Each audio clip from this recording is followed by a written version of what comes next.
Hi everyone, this is Kevin McNamara. Welcome to the Inspired Healing Podcast.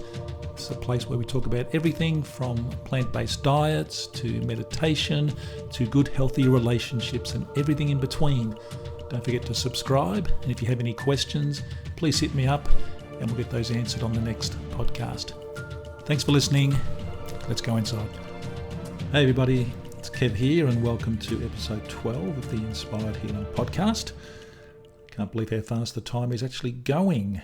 That's 12 already, and we've got, 353 to go. We're trying to do one a day, and, as Yoda said, there's no try. It's either do or don't do.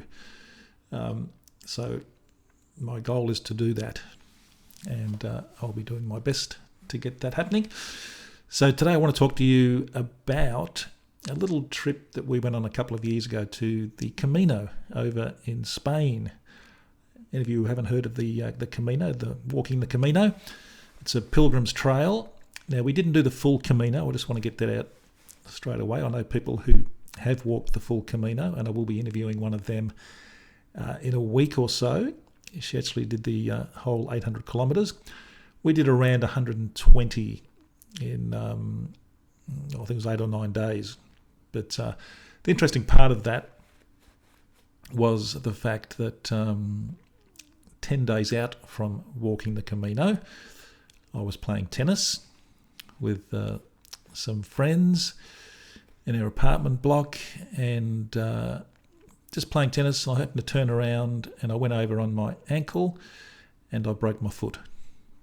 And it was very painful, I can tell you. It was... I just turned around at just the slightest little thing, and I, there was nothing in my way. I didn't trip over a ball or anything. I just turned around. I'd served, and I don't know whether I won that point or whatever, but I just turned around, and my right foot just sort of stayed where it was, and I went over on it, and the pain, oh my goodness, it was just, and I heard this little crack, and I thought, oh, that doesn't sound good, but when you get to 60 years old, you have little cracks and creaks in your body. So, I wasn't sure what that was, but I was pretty sure it was my foot. And luckily it wasn't the ankle. But the pain, I went down, and it was funny because there was only 3 of us that day. So the other 2 guys were up the other end. And at this point had been won or lost. And they had turned around to walk back to, walked back to their positions there on the court, and then they turned around. There I was, writhing in pain on the court, and it was painful. And they came up and they said, "What the hell happened?" I said, "Look, I don't know. I just turned around, and my right foot stayed where it was, and I just hit the ground, and it just sort of, bent. That right foot just sort of stayed where it was, and the rest of my body hit the ground, and it was very painful. Anyway, I went and got it checked out, and I think I was more in pain just knowing that we were about to walk the Camino in 10 days. That was the most painful part, because I thought, what am I going to do? And I was sort of hoping it wasn't broken, and anyway, I sort of got, I limped my way back up to my apartment, up on the 4th floor, through the lift. I didn't take the stairs, and got home and just put some ice on it, and I rang Joy, and expecting her to come, racing home. I put on this big sob story. I think I've broken my foot. She said, "Oh, yeah, look, I'm busy at the moment. I can't come home." I've gone, "What? I need help. I'm a man. I can't fend for myself." And anyway, I just put some ice on my foot and put my foot up, and anyway, cut a long story short, I went to the doctors, and he said, "Look, we'll take some X-rays just to make sure, just to be certain." And X-rays came back, and there was a fracture in my 5th metacarpal, I think it's called, the 5th metacarpal, and so it was actually broken, but I didn't need plaster or anything like that, but I did have to wear one of those moon boots, not one of the big moon boots that come up to your knees. Not one of those. I wore one that was more like a sandal. One of that, but with a huge kind of heel on it and a huge sole, and I looked a bit sort of Gumby-ish, I've got to say, wearing that. But it actually worked out quite well because, I was certainly concerned about going on going to walk a Camino, just walking every day. And how it panned out, we actually booked a week in Madrid beforehand, and then we were going to get the train up to a place called Sarria, and then walk from there to from Sarria to Santiago de Compostela, which is just the most amazing walk. It's just a beautiful thing to do. It's still to this day our favourite overseas trip.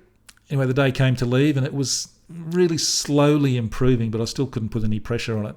And we left, and I'm always worried going to the airport flying overseas that something's going to go wrong and we're going to miss our flight or something. I just like getting there nice and early. And as it was, we were flying from the Gold Coast down to where was it? Melbourne, I think it was.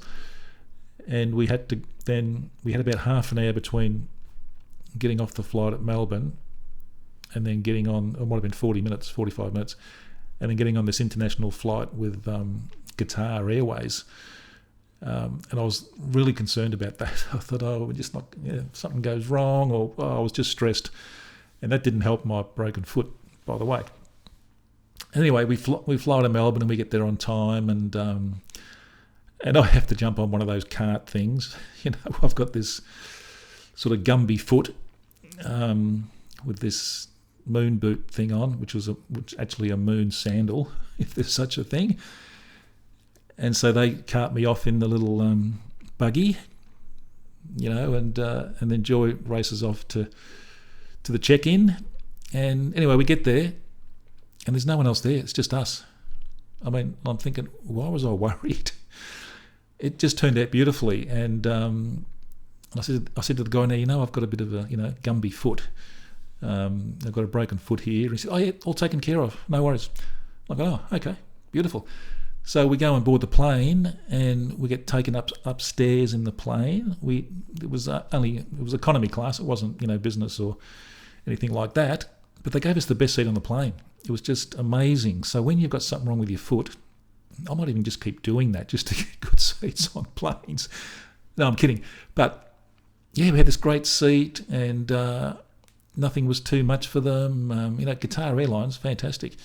And really good meals. They looked after us, and we were in the perfect seat right up the top, and just loved it. Anyway, we got to Madrid, and so of course, we're going to Madrid, and what we like to do is just spend the week walking around a new town. Never been there before, and so of course we're walking, and I was a bit slow, so it was tough. But I think when you're in a new town, a new country you hadn't been to before, the adrenaline's pumping, and I didn't really feel my foot. It just, even though I knew it was hurting, but I was having so much fun. It was just a beautiful place, Madrid, and just going around and just, going to restaurants and that kind of thing, and it was just beautiful.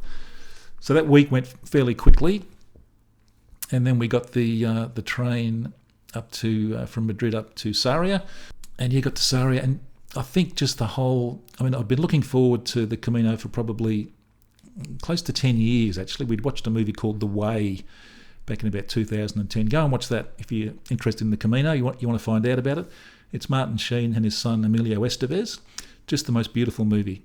Really great movie, and it shows you, all parts of the Camino. Just beautiful. Go on. It's called The Way, W-A-Y, The Way. And so we got up there, and it was just such an amazing place, just an amazing experience. And the first day of the walk, I think it wasn't that far. It was about 9 kilometres the first day. It was a fairly quiet first day.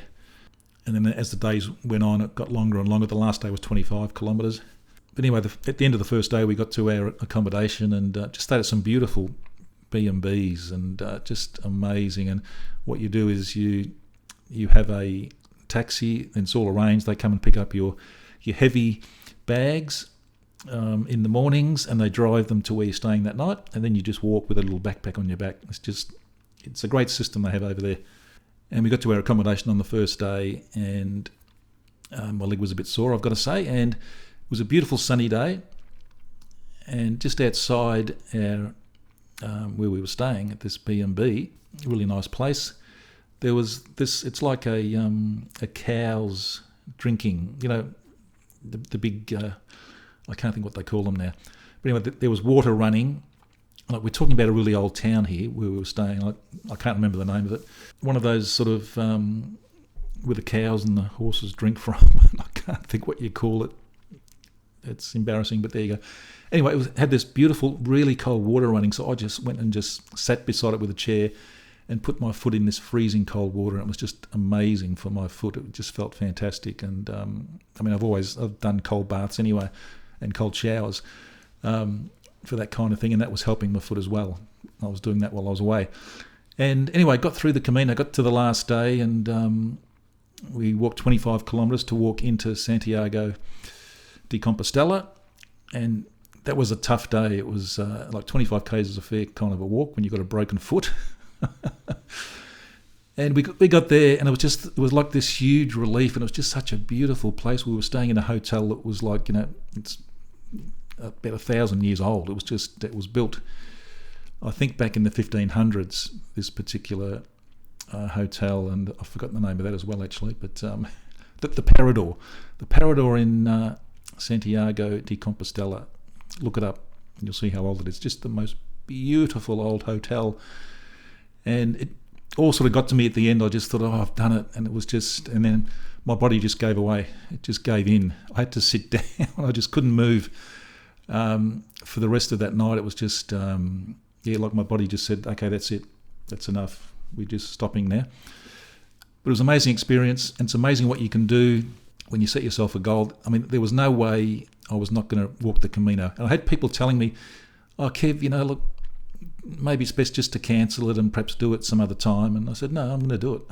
I'm just going to do it. There's no way I'm not going to do this walk. And we did. And it was just the best trip of our life so far. And then we spent a week in Barcelona, and my foot had sort of come good. It was I was still wearing the moon boot a little bit, not all the time, but had my runners on. And got through it. So you can do anything you put your mind to. And like I say, there was no way I was not going to walk the Camino. It was just the best experience of our lives. So just keep that in mind when little niggles, come to you and you're a bit concerned about them. Well, don't be. You can do anything. Doesn't matter what happens. Nothing can stop you once you really set your mind on your goal and you just go for it. And that was my goal. There was nothing in the world that would have stopped me. Even if I'd have broken my leg, I still would have walked the Camino. It was just such an experience. So Google the Camino. If you'd never heard of it before, it's just one of the best trips you can ever do. So that's it for tonight, guys. Hope you enjoyed that. Went a little bit long tonight, but I hope it kept you interested and you enjoyed that and you learned something. Appreciate it. I'll see you tomorrow. Bye-bye. Really hope you enjoyed this episode of the Inspired Healing Podcast. If you did, share it with your friends, family, share it around, and don't forget to subscribe. Check out the website below, turmericheals.com, and we'll see you on the next podcast.